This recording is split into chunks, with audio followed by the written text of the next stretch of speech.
유 선생의 구속사 천국열차, 유도수 목사님의 신구약 성경 파노라마를 낭독하는 시간입니다. 지금은 시편 파노라마 8편입니다. 천사보다 조금 못하게 하신 인자. 요절은 5절. 저를 천사보다 조금 못하게 하시고 영어와 존귀로 관을 씌우셨나이다. 8편은 하나님의 선하심과 인자하심에 대한 찬양시입니다. 천지 만물을 창조하신 후에 맨 나중에 하나님의 형상대로 사람을 지으셔서 만물을 다스리게 하심을 찬양하고 있는 것입니다. 첫 절과 마지막 절에서 주의 이름이 온 땅에 어찌 그리 아름다운지요 하고 1절, 9절 감격해 하고 있습니다. 그런데 이토록 아름다운 시 속에 마치 에덴 동산에 뱀이 출현을 하듯이 주의 대적과 원수가 등장을 합니다. 2절. 이는 우리를 하여금 긴장케 하고 8편을 서정적인 전원 시로만 볼 수 없게 만듭니다. 왜냐하면 대적과 원수가 등장한다는 것은 한 사람으로 말미암아 세상에 죄가 들어온 로마서 5장 12절 이유를 가리키는 것이 되기 때문입니다. 도표를 보시면 사람이 무엇이건대 주께서 저를 권고하시나이까를 중심으로 1. 주의 이름이 온 땅에 어찌 그리 아름다운지요 하면서 2. 주의 대적을 인하여 하고 아름다운 세계에 어떤 불상사가 일어났음을 암시하면서 3. 어린아이와 젖먹이같이 사모할 자들과 4. 원수와 보수자로 갈라지게 될 것을 말씀하면서 5. 저를 천사보다 조금 못하게 하셨다고 말씀한다면 이는 여자의 후손으로 오실 그리스도에 비하여 6. 영어와 존귀로 관을 씌우셨나이다 하는 것은 승기가 되고 7. 만물을 그 발 아래 두셨으니 하면서 8. 여호와 우리 주여 주의 이름이 온 땅에 어찌 그리 아름다운지요 하고 마치고 있다면 이는 첫 창조가 아니라 회복될 새하늘 새 땅을 전망하는 말씀이 되는 것입니다. 첫째 단은 1절에서 4절 대적과 어린아이, 둘째 단은 5절에서 9절 낮아지심과 높아지심, 첫째 단은 1절에서 4절 대적과 어린아이. 본문으로 직행하기 전에 구약성경을 해석하는 관점에 대해서 한 말씀 드려야만 하겠습니다. 구약으로 구약을 해석한다면 의문만을 볼 수가 있을 뿐 영광스러움을 볼 수 없게 됩니다. 왜냐하면 복음이 감추어져 있기 때문입니다. 즉 본문에서도 첫 창조만 볼 뿐 재창조의 아름다움을 볼 수 없다는 말씀입니다. 이는 원칙적으로 신약성경을 인정하지 않는 유대주의적 방법인데 문자주의도 이에 속하고 주경 작업도 주경 자체에 머문다면 이런 한계에 부닥치게 됩니다. 그러므로 계시의 빛이 밝게 드러난 신약성경의 조명하에 구약을 보여야만 이 성경이 곧 내게 대하여 증거하는 것이로다 하신 요한복음 5장 39절 그리스도를 만날 수가 있는 것입니다. 이는 제가 제안하는 방법이 아니라 성령께서 하시는 방법입니다. 그렇게 하면 8편이 어떤 의미가 되는가? 1. 여호와 우리 주여 주의 이름이 온 땅에 어찌 그리 아름다운지요 주의 영광을 하늘 위에 두셨나이다 합니다. 1절. 기억. 이는 분명 하늘이 하나님의 영광을 선포하고 궁창이 그 손으로 하는 일을 나타내는도다 한 19편 1절 자연계시에 대한 칭송입니다. 내가 보오니 하는데 하늘의 해와 달과 별들과 삼라만상이 헛되이 창조치 아니하시고 사람으로 거하게 지으신 자신이라. 이사야서 45장 18절. 즉 인간이 살아갈 환경을 조성해 주시기 위함이라는 깨달음을 얻고 바라볼 때 성도들의 자연과는 불신자들이 보는 것과는 판이하게 되는 것입니다. 2. 그런데 갑자기 주의 대적을 인하여 하고 2절 상반절 에덴 동산의 하와를 유혹하는 뱀이 출현을 하듯이 대적이 등장을 합니다. 기억. 한 사람으로 말미암아 죄가 세상에 들어오고 죄로 말미암아 사망이 왔나니 한 로마서 5장 12절. 타락 사건이 없었다 해도 주의 대적이 있을 수 있단 말인가? 그렇다면 대적이 누구를 가리키는 것인가? 주의 대적이란 2장 2절에서 여호와와 그 기름 받은 자를 대적하며 한 대적인 것입니다. 니은 본문을 이런 맥락에서 보면 주의 이름이 온 땅에 어찌 그리 아름다운지요 한 첫 절은 하나님이 그 지으신 모든 것을 보시니 심히 좋았더라 한 창세기 1장 31절 창세기 1장 2장이 되고 대적을 인하여 한 둘째 절은 내가 너로 여자와 원수가 되게 하고 너의 후손도 여자의 후손과 원수가 되게 하리니 한 창세기 3장 15절 창세기 3장을 나타낸다 하겠습니다. 다시 말하면 1절은 타락 이전을 나타내고 2절은 타락 이후를 나타낸다는 말씀입니다. 물론 이는 앞에서 지적한 대로 본문 자체만으로는 명백히 드러나고 있지 않지만 구속사라는 맥락에서 볼 때에만 가능한 것입니다. 3.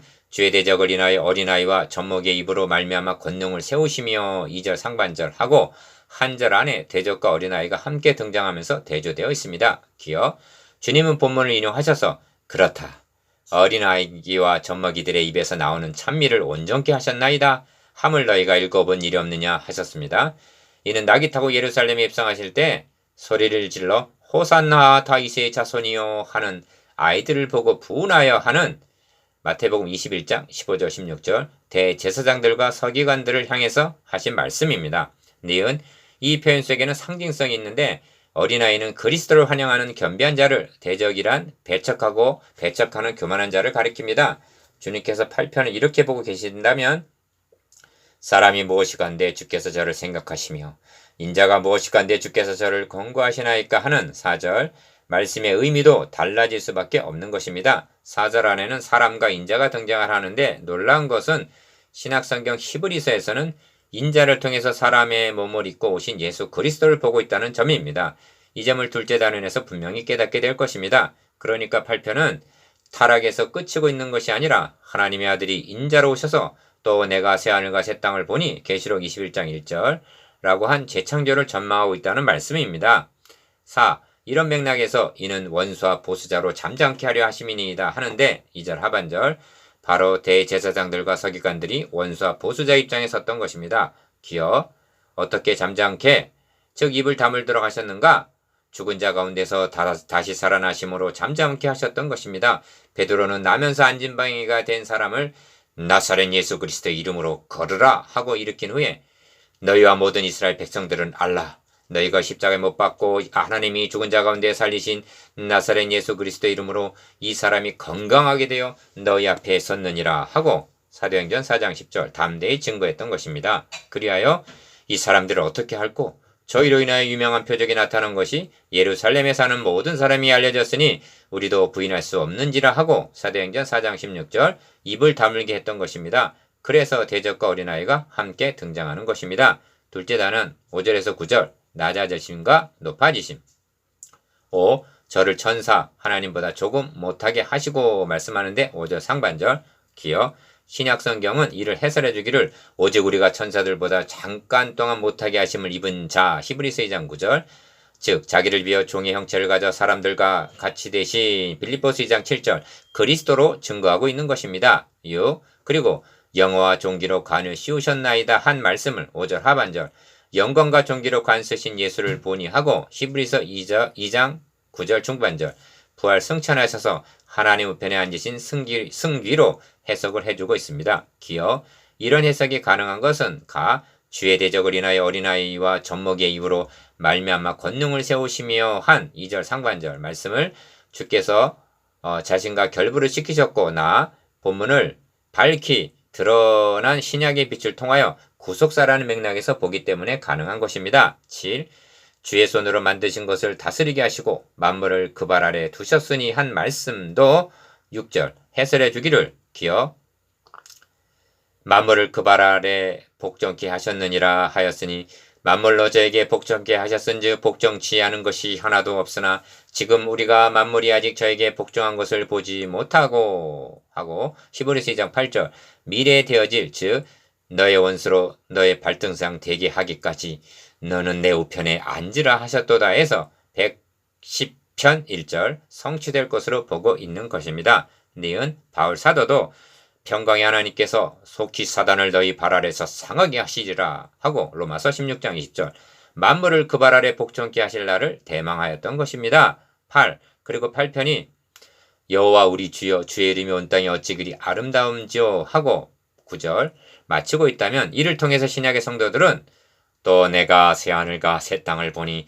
처음 하늘과 처음 땅이 없어졌고 바다도 다시 있지 않더라 한 계시록 21장 1절 신천 신지를 바라보게 되는 것입니다. 기어 그때에는 이리가 어린 양과 함께 거하며 표범이 어린 염소와 함께 누우며 이사야 11장 6절 하고 말씀하는데 본문은 곧 모든 우양과 들짐승이며 공중의 새와 바다의 어족과 해로에 다니는 것이니이다 합니다. 7절 8절 니은 여러분 신약성경은 이는 실로 천사들을 붙들어 주려 하심이 아니요 오직 아브라함의 자손을 붙들어 주려 하심이라 하고 말씀합니다. 히브리서 2장 16절. 그리고 유념할 점은 우리를 구원해 주심은 아담이 범죄하기 이전만큼 회복이 아니라는 점입니다. 재창조의 영광스러움은 첫 창조의 아름다움에 비할 바가 아닙니다. 존귀와 영화로 관을 썼다 하고 말씀하는데 그리스도의 구속으로 말미암아 우리의 낮은 몸을 자기의 영광의 몸의 형체와 같이 병케 하시리라. 빌립보서 2장 21절.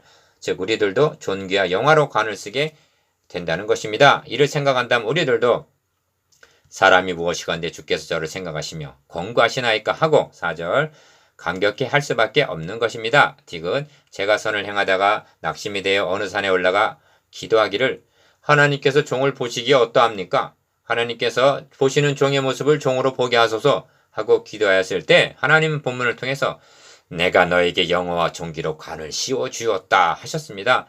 이를 깨닫고는 얼마나 황송하고 감격해 했던지요. 젖먹이와 어린아이 같이 약하고 천하고 멸시받고 없는 것들을 택하시어 영어와 존귀로 관을 씌워 주셨다는 만극가신 은혜를 감사하고 찬양할 따름입니다. 이것이 낮아지심과 높아지심입니다. 적용 구원 계획은 회복의 역사입니다. 사탄에 노예했던 우리들이 그리스도의 구속으로 말미암아 영화와 존귀로 관시움을 받게 된 것입니다.